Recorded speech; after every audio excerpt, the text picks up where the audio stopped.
Okay, welcome everybody to the latest Eco podcast series. So today we're going to talk about student life in lockdown, and I'm very pleased that some of our current students are able to join us as invited speakers today.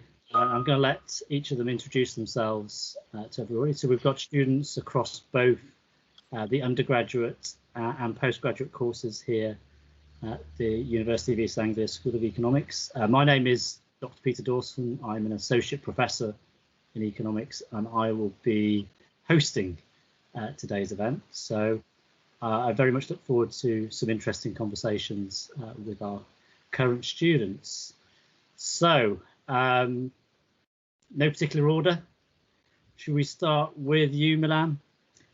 Hi guys, so I'm Milan Pandya and I'm second year economics undergraduate. I'm on the BSc Economics with a Year Abroad variant. I'm also treasurer of the Economic Society. Excellent. Thank you, Milan. Thank you for joining us. You found me. Just some interesting insights. Lucas, do you want to come in next? Hiya, I'm Lucas. I'm a first year politics, philosophy and economics student. And yeah, so that's about it. Excellent. Thank you, Lucas. And Tali, do you want our final speaker? Yeah, hi, I'm Tali. I'm doing a master's in behavioural and experimental economics. And I did my undergrad in PPE, like Lucas, at UEA. So I've been here a while. Excellent. So you can offer some insight in terms of last year and so far this year as well. So that's and obviously Milan as well. But obviously, Lucas, you can perhaps offer some insight in terms of how it's been starting, obviously university. So we've got a series of questions, and obviously people who are listening live, if you want to kind of post questions, then please do so in the chat. There will be opportunities. You can ask questions at any time, and obviously we will try and obviously address those questions that you might have as part of the discussion. So let's start with the first question. So the first question I'm going to ask each of you is, what do you think, or what are the biggest challenges you face with online teaching? So whether that be currently, or obviously in the case of yourself, Milan, and Tali, your experiences from last year as well. So you can come in at any point. So I'm not going to do it in a particular order, but maybe let's go with Tali first. Well, I think that one of the things that I found the hardest about this online teaching is really missing the social aspect of lectures and seminars. It's quite impersonal online, which is not anybody's fault, but I think it can be hard, especially, I mean, Lucas, you may have found this, like being new and not already having friends on the course, that it's quite an adjustment to try and navigate that without having something like a seminar or a lecture that puts you in the same room and kind of forces you to make friends and meet people. I can relate. The students did end up taking it into their they made an economics group chat on Facebook to get to know each other better, which is quite nice. But obviously, other than that, we don't really know. We don't even know what each other look like, let alone more personal things about each other, because we've not even got to be in the same room together, unfortunately. And I feel like quite a big thing in economics is being able to talk through certain concepts with friends. Maybe you guys are talking about having assignments at the moment.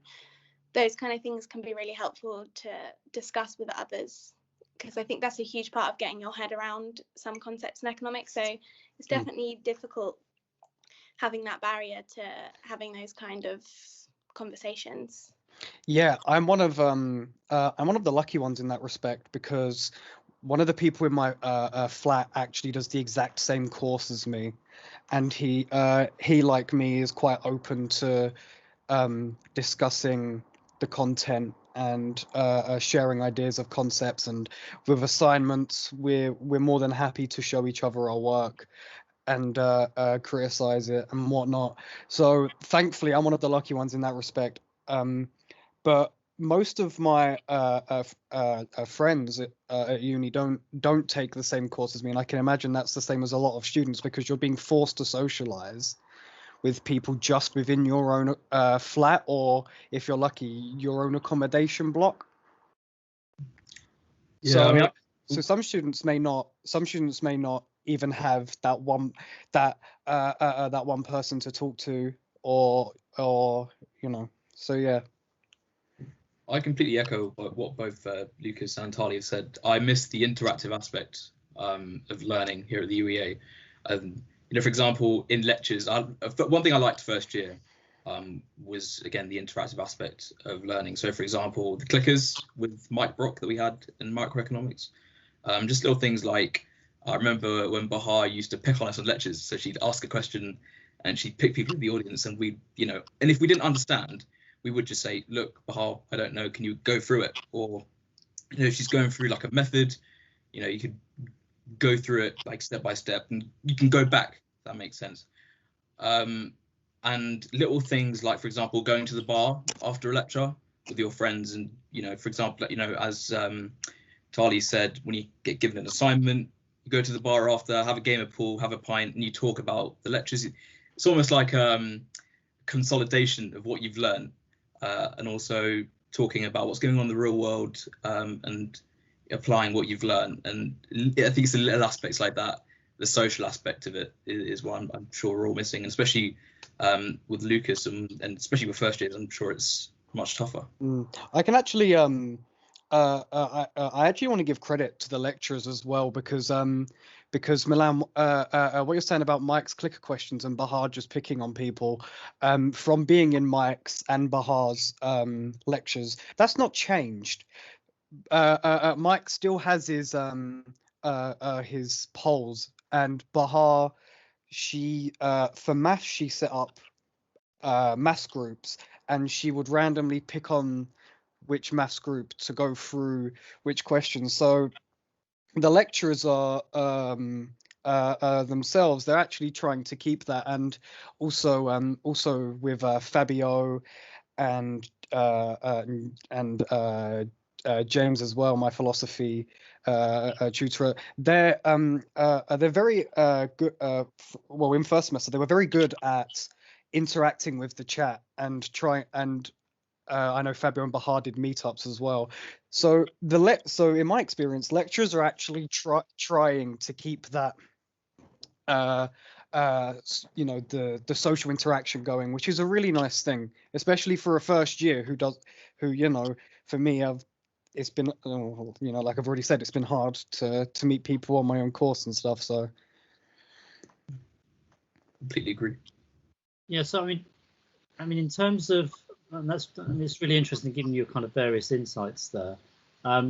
Just kind of leading on from that, is there a sense, obviously, and again, this is more for Tali and Milan perhaps, you've now experienced, this is the third lockdown effectively, where obviously we've been doing primarily online teaching, and obviously you've now experienced the kind of university teaching in those kind of three lockdowns. Have things changed? Have things been adapted? Have you adapted, or do you think we've adapted in some way in terms of making it better, improving it? What's your experiences of actually going through, you know, these different lockdowns? Yeah. Personally, I'd say first of all, the UEA have been amazing from day one in terms of communication. I mean, I remember every time Boris Johnson has a speech, I remember, you know, that night we have an email from the Vice Chancellor saying, look, we'll be sure to update you and help you with anything you need. And I know, for example, I've had queries throughout lockdowns and to do with the university, and I've had them answered straight away. And as you say, Pete, it's sort of it's a game of adaptation, if you like, not just for us as students, but for the university as well. Obviously, the situation is ever changing, you know, and as you say, 3 lockdowns, it's like 3 sort of periods of time in which so many things have changed. And it's okay to make mistakes and do good things. And I think we've I mean, I'm not sure about Tali, but that sort of adaptation has been a challenge, but it's also been a good thing, as in the way that it's been challenging. It's a way of innovating, if you like. Yeah, I wouldn't really speak for the whole university, but certainly the economics school. I think the kind of my lectures, I think everything has been put together really efficiently and really well.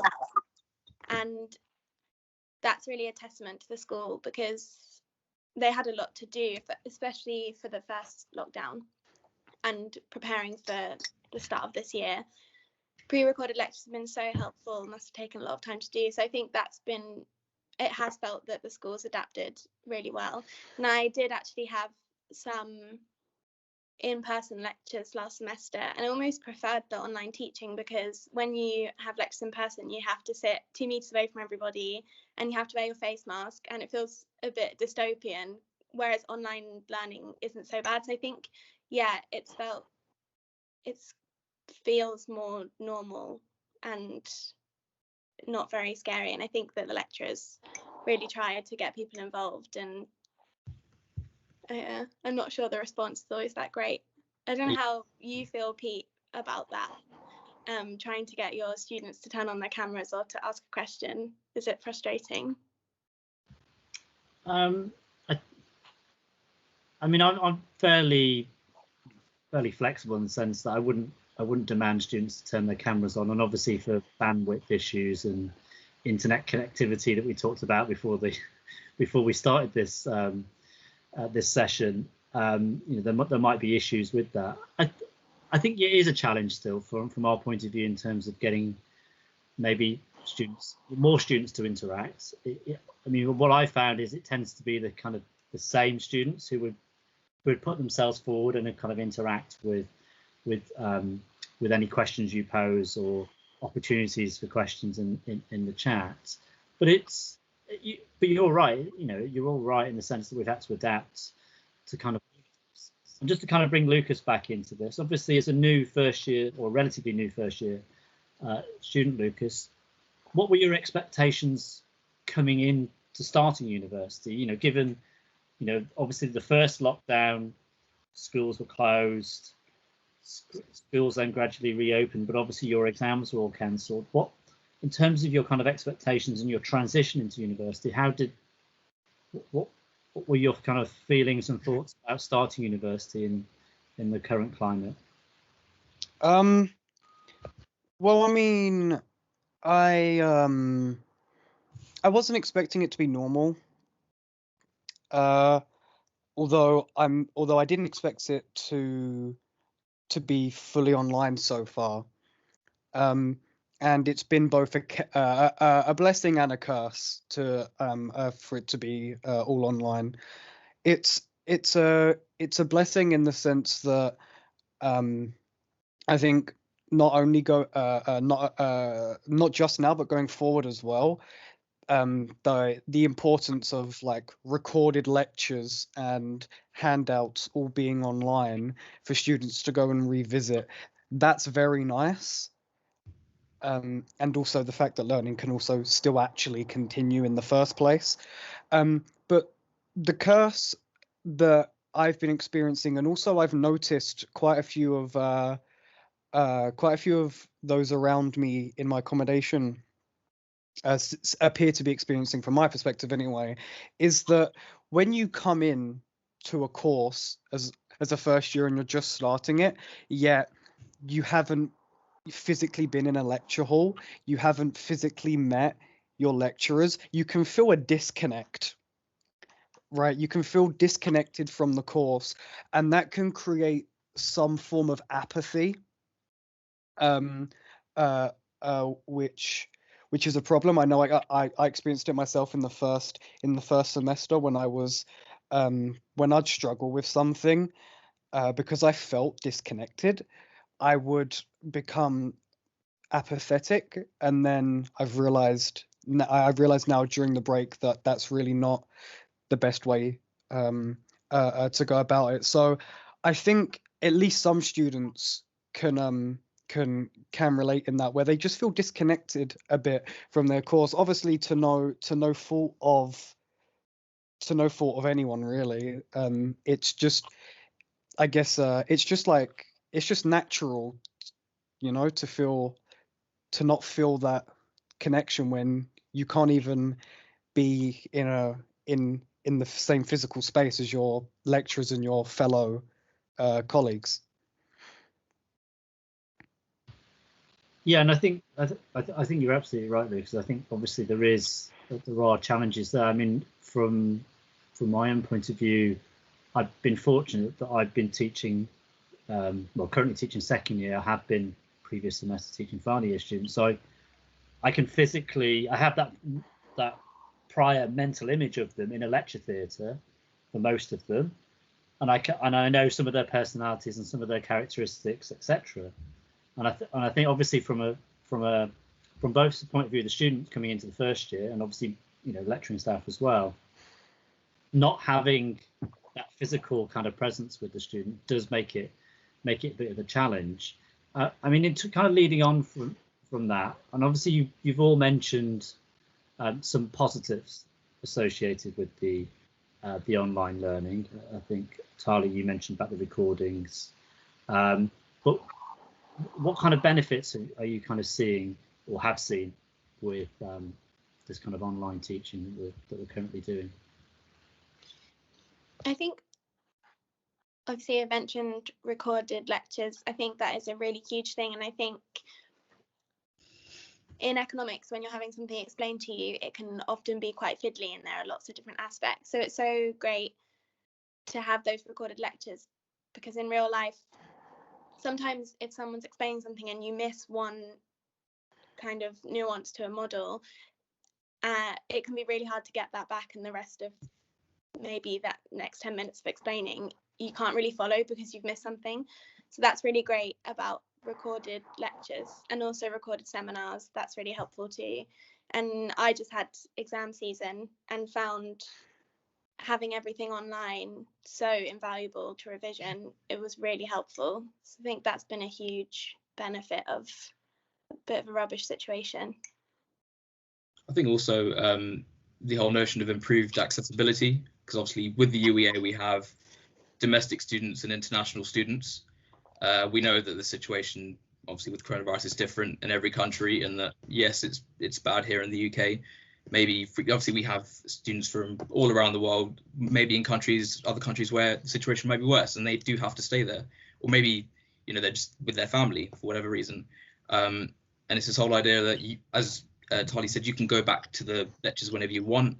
And actually, if we had face-to-face teaching with social distancing and masks, for example, of course that is beneficial for us, but for an international student who's isolating at home, that might not be beneficial. So it's this whole notion that it's accessible to everyone. And yeah. And like I said about the whole thing of people becoming apathetic towards their course, it also really helps with the playing of catch up. So now it helps. With me, it's helping. It helps me to have all the learning materials, and then to have the recorded lectures to go through to play catch up. And so I hope that even post COVID, when online learning stops and we go back to face to face, I really hope that materials, if not the recordings, at the very least, the PowerPoints and the handouts and stuff that we all get, I really hope that stays online, because that really does help with revision and catch up. If, you know, say when we go back to face-to-face learning, say if you are stuck in, you know, you're a foreign student and you are stuck in your home country or something like that, it really does help with catch up. Just going back to the what you were mentioning earlier, Lucas, about the apathy, or let's talk about kind of in kind of motivation, let's say. I mean, how have you, and obviously this is also to Milan and Tali as well, have you kind of, obviously you've struggled a bit with motivation then, Lucas, or apathy. a lot. So how have you, what kind of strategies have you put in place to try and overcome that? Because you said now you're feeling a bit more engaged again. I think you mentioned earlier. So what happened, or what kind of, did something force you to do that, or assessments? Assessments happened. I remember I was going through my mathematics for economics assessment, and it's safe to say I did very bad on that, and I don't need the results back for that. I skipped a lot of the questions because I didn't know how to do them, and that was a large part of it can be down to that apathy of just going, no, I can't, but no, I can't, whatever, I can't be bothered anyway.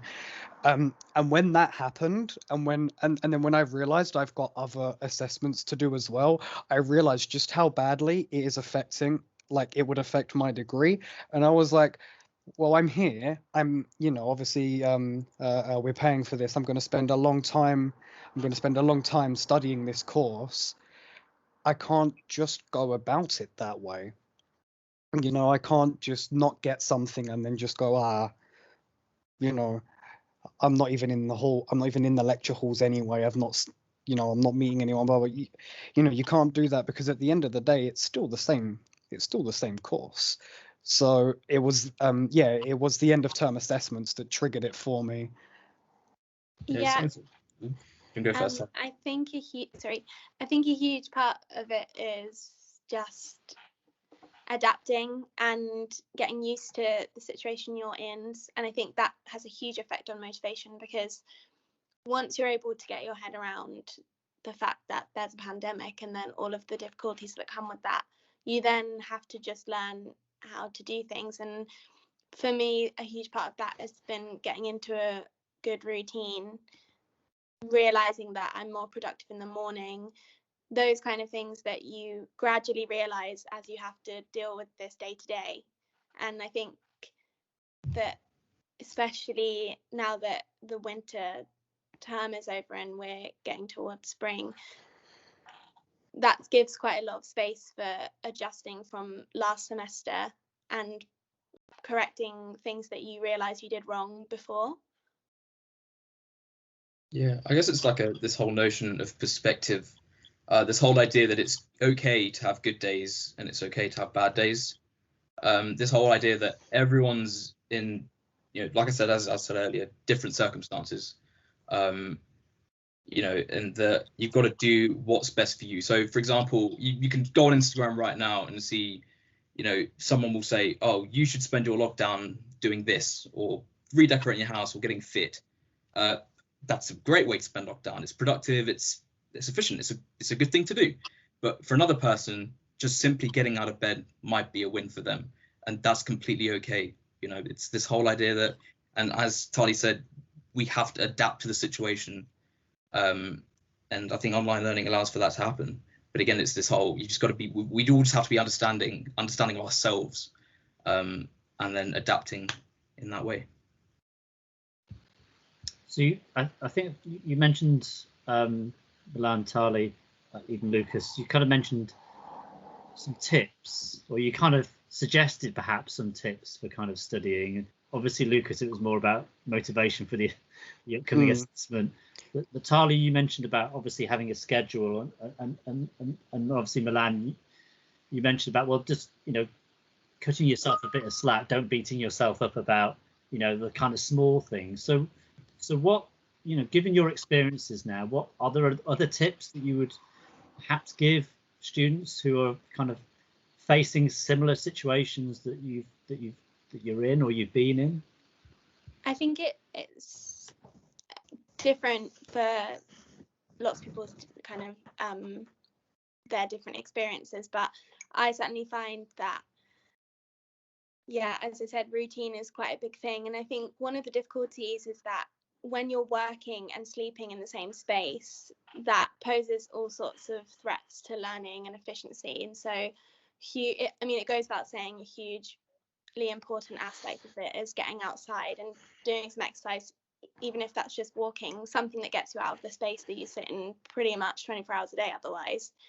I think that's so important. I've been trying to get to the library more, and although you should only really use the library if you need the space, or so it says on the banners in there, I think that's been a real help, just like changing a learning environment as much as you can, switching things up, trying not to get into unhealthy habits. And as Milan said, absolutely true, you can't be perfect every day, and you're going to have hard days, but for the most part, committing to a healthy routine is so important for just like staying sane and being able to concentrate.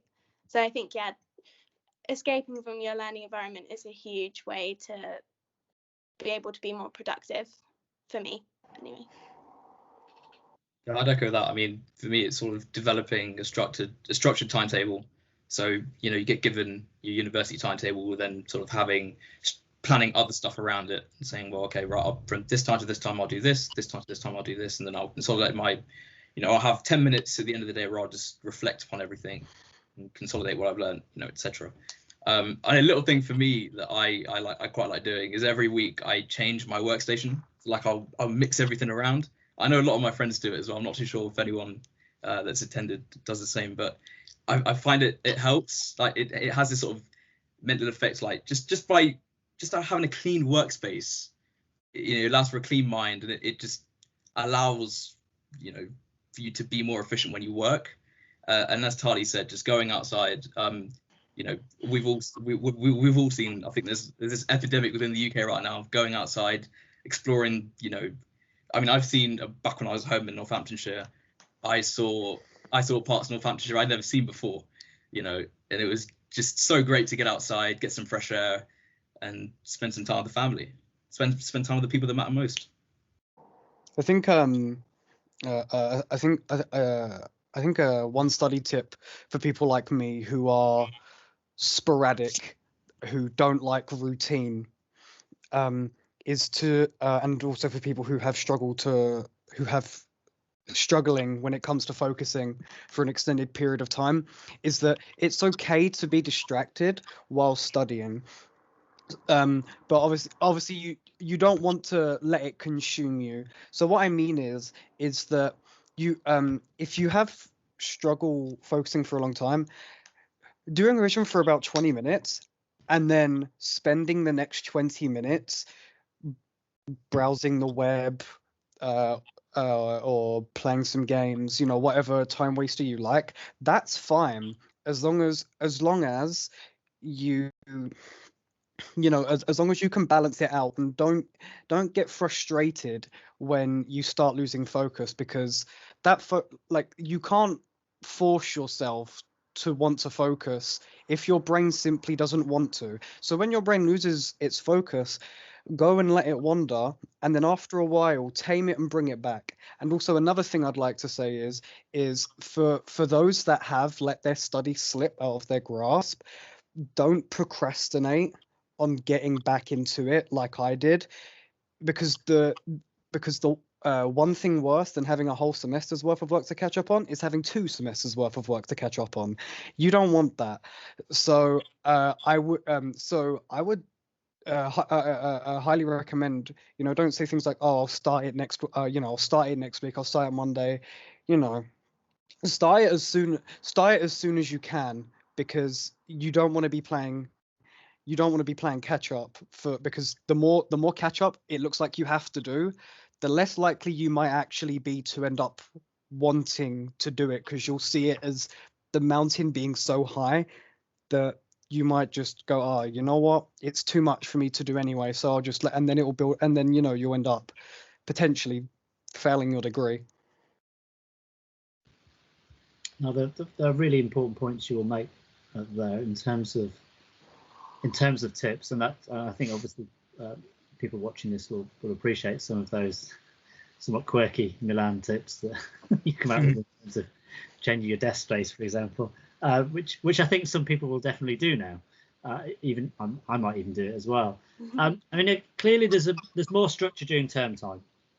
Clearly, when you've got lectures and seminars and workshops, etc. So, how do you deal with the kind of, assuming it's not an assessment period coming up, Lucas, and assuming there's a kind of bigger gap between, your next set of teaching activity. So, looking ahead to the Easter break, for example, or even the summer, what kind of things would you do or what kind of things did you do in those circumstances? So, I mean, looking at the more kind of positive aspects of lockdown, did you develop any kind of new skills or a new hobby, rather than tidying, Milan? Oh, other things that you did which you kind of think, well, this is now an opportunity because I've got an extended period of time, I'm going to learn a new skill, as say, or take up a new hobby. What does anything that comes to mind that you did during this period? Oh, it's given me more time to play guitar. I've been learning guitar for just over a year now, and off timetable, it was nice. It was nice to do that. It helps. It helps let out emotion. Yeah, and it was also a good time to reflect and think. I think a lot, which is and again, one thing I did tell myself, and I know I keep coming back to it, is just about needing to force myself to do work. Like I ban myself from my pleasurable activities, because I know that the moment I start them, it's going to be hard for me to get off them. So the moment I wake up, I shower, I eat, I get on my laptop, and I go straight to Blackboard. I don't open up my games and first thing in the morning like I used to, because then I'll end up playing games all day. I can't do that. And also, I have noticed that when I do studying first and then I play games after, it actually feels better playing them instead of playing first, and then if I do somehow get studied, then studying later. It is actually it is. I never thought it would work like that. I always thought it was ridiculous. I was like, well, why not just play them now? It's the same thing. It feels more rewarding. Actually, yeah. So you kind of I guess you feel less guilt if you're doing. Yeah. If you've already done work first. Yes, you feel very guilty. I reward myself by having some fun for an hour or half an hour, what it is, and I'll come, safe in the knowledge, well, I've actually done some work. So, I've ticked. Yes. Morning box. Yeah. No, whatever. I will admit, I feel very, very guilty when I the few times I have disregarded that rule and gone, no, I'm going to play League of Legends instead. No, I don't need to do maths work. League of Legends. No, it is. Yeah. Well, I packed Pele on FIFA. I'm joking.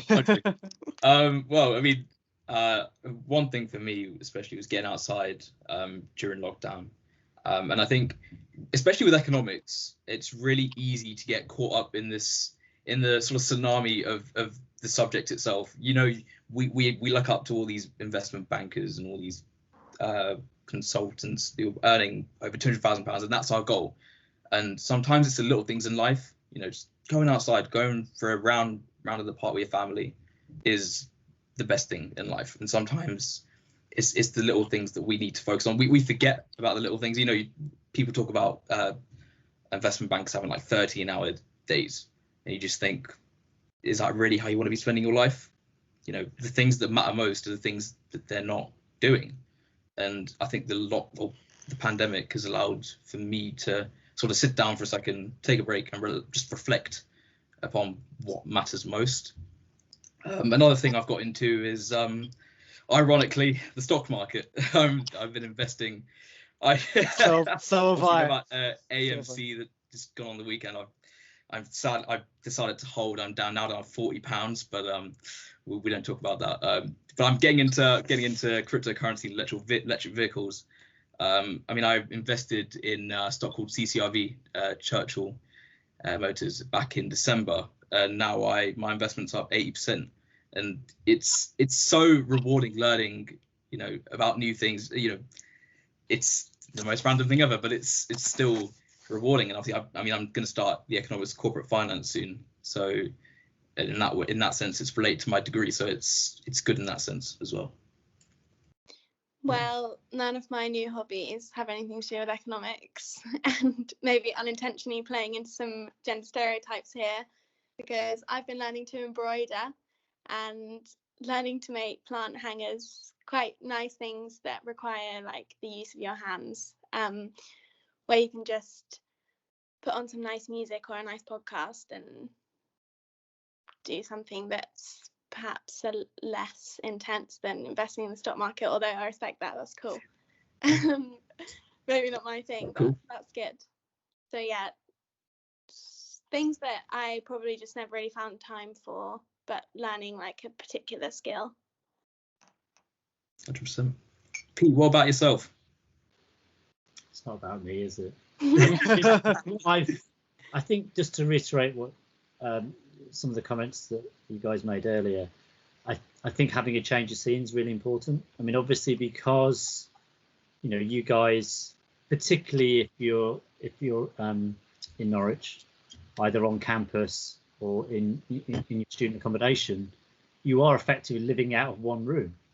I think Tali, you mentioned it earlier. You're kind of studying in one room, you're sleeping in one room. Hopefully, you're not eating in that room.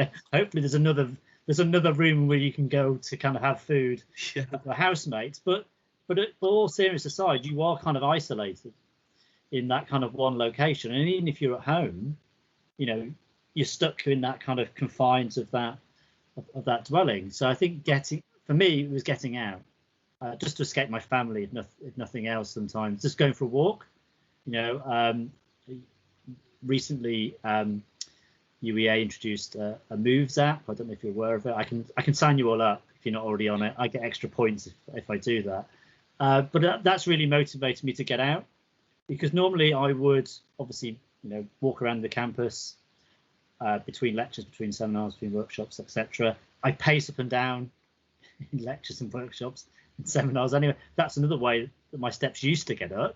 But obviously, sat in front of a computer doing a lecture or a seminar or what have you, I don't have that opportunity to do that. But I think it's really important that we all kind of find ways of kind of avoiding that monotony of just being kind of isolated, feeling that you're kind of stuck in one location the whole time. So for me, it was just simply getting out walking. So I lost a bit of weight as a result. You can't tell, but I lost a bit of weight in the process. So that was really. I put it back on over Christmas, mind you. But it was rewarding in terms of doing that. I mean, I've read a lot of things online and in the press and so forth about people being bored in lockdown. Now, I don't know if you guys have had this is slightly different from apathy, Lucas, but whether you've had periods in which you felt bored and how you kind of overcome those periods of boredom. For example, over the summer, maybe I know you talked about hobbies and kind of new skills that you've kind of developed, but have you had periods where you've been just incredibly bored, and have you just accepted that, or have you tried to deal with that in some way? I think I wasn't so bored during the summer. I think that the sun makes such a difference to lockdown. Just being able to be outside and it not be a problem is a huge thing. But I found the winter season boring. You're stuck inside a lot more. And also I work at the bar at uni, and I've really missed work because it just gives a bit of a shift to your week. So it has been boring, and I think you do have to reach out to your housemates, and that's one of the benefits of finding new hobbies and things that distract you from that. But yeah, boredom's, I think I'm quite a sociable person, and I've really missed just not being able to go and sit in my friend's house or go to the pub. So you just have to make do with what you have, try and make sure that you're socializing with the people around you and replicate some of those things you used to like to do. Yeah, leading off from what Tali said, I mean, I've actually been working throughout lockdown. I've not had a week off since March 23rd when we first went. That speaking to all the old ladies at work is it's cool. Like, obviously a lot of people, there's this whole idea of work's bad and it's tiring and stuff, but I love it. I just love being able to go into that work environment, speak to new different people, speak to customers, see how they're doing, and it's so satisfying just being able to, as you say, be outside of your four walls. It's awesome. Like, I think a lot of it, when you talk about boredom, I think a lot of it is just coming to terms with the situation and knowing that there are people out there that, for example, don't even have online learning, or people that don't even have a roof over their head, and that sometimes, if I'm sat here bored, I mean, that's fine. It's got to make do with what I've got. I struggle quite a lot with boredom, especially as someone whose mind is constantly stimulated, need to be doing something all the time.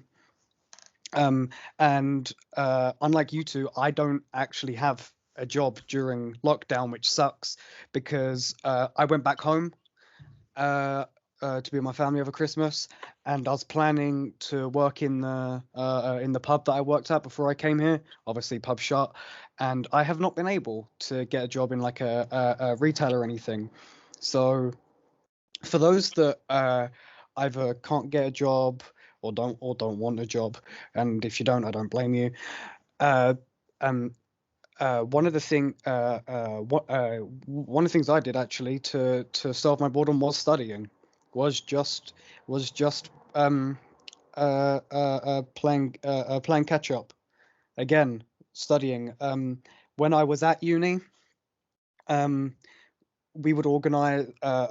We've had some little nights in. Also with the projectors, you'd watch the projectors, you'd put on like Bake Off or put on some movies or something, or connecting a laptop to it. That's nice. It brings some normality as well. But when I'm bored, I use it. I get quite frustrated. I get quite angry, and I use that frustration to either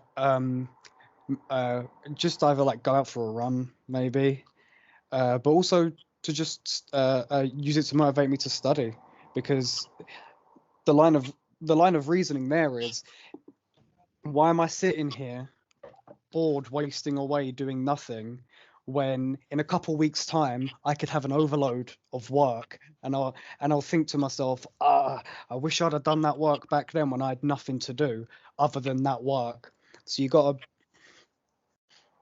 yeah. No, thank you guys. I mean, that's really. I mean, I've not found any boredom at all, but then I've got a family, so that creates a lot of my time. Anyway, there are a few questions in the chat. I'm obviously conscious of time, and obviously we've got a few more minutes left. I'm just trying to catch up in terms of some of the questions. So one of the questions that we've had is whether you guys have noticed, whether it's yourselves or other students, being more engaged when they've had an online session rather than in a kind of full lecture hall. Obviously, Lucas, you don't have that comparison perhaps to make, but do you feel that students are more willing to engage if they're just putting a comment in the chat, because it's a bit more anonymous than sticking your hand up in a lecture theatre of 300, for example? I mean, I could compare it to college, where quite a majority of the class could just be silent, not want to talk much. But in the online lectures, you get a lot of people. At least in my lectures for the first years, you get a lot of people who are quite loud in the lectures, and they're more than happy to put a couple of jokes in the chat and something like that. But I guarantee you, some of those will not do that in the lecture hall. So I think the extra anonymity of being behind the computer screen does make some people a lot more confident than they do being actually there in the class with their fellow peers.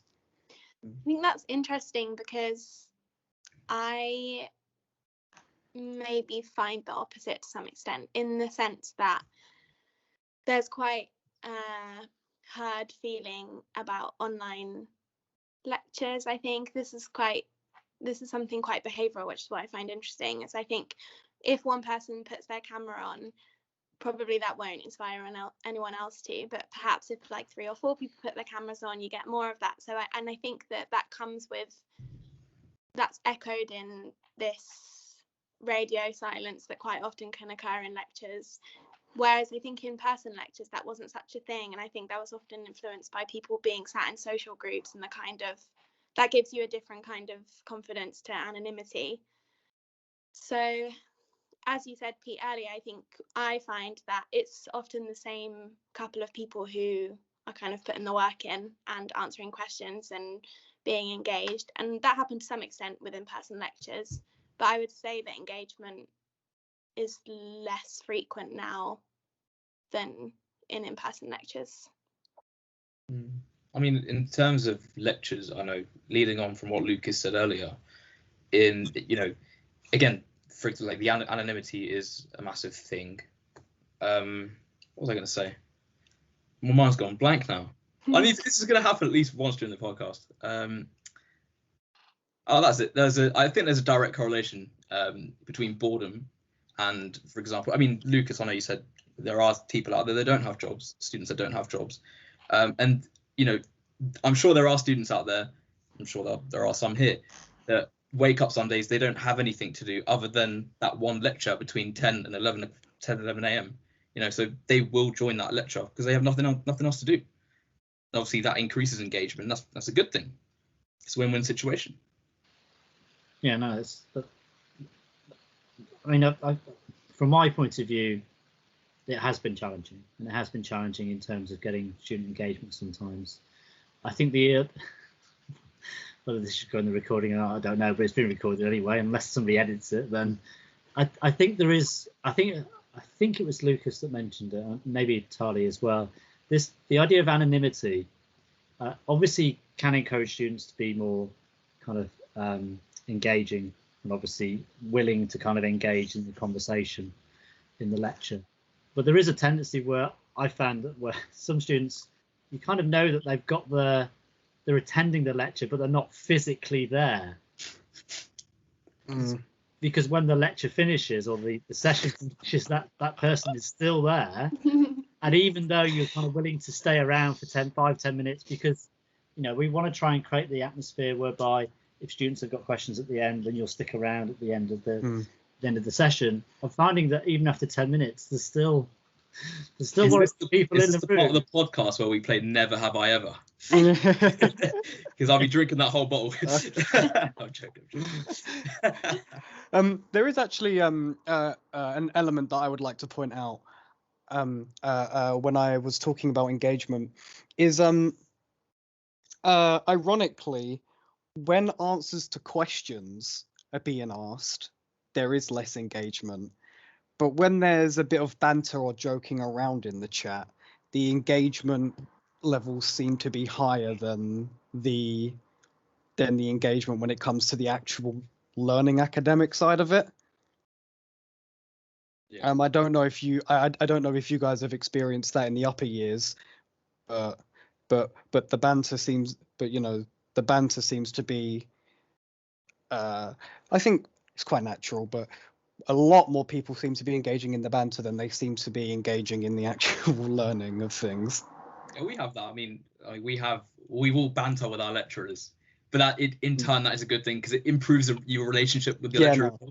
Oh, so no, I like it. Studying, and when in 10 minutes after that, your lecturer's talking about starter, for example, George, I know you're here, or microeconomics, you focus, you engage because you have that, I'd say, bond. You always have that virtual bond with that person. You can joke with them after the lecture, for example.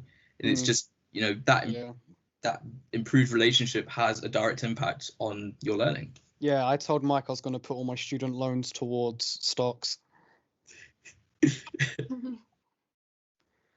But I think that just to kind of bring it back, I think it's almost an element of the more we do these kind of things, or more we've had to do these kind of things over time, we all, you guys as students, as academics, lecturers, become more comfortable doing this.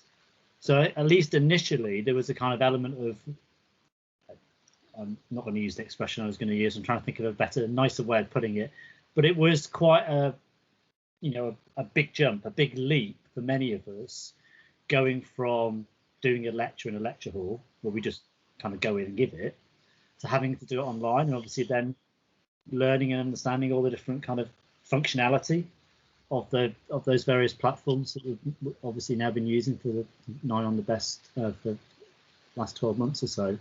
And I just think becoming more confident and experienced at doing it works both ways. So you guys becoming more used to engaging through chat, and obviously maybe more willing to put your camera on in although ironically I found the reverse.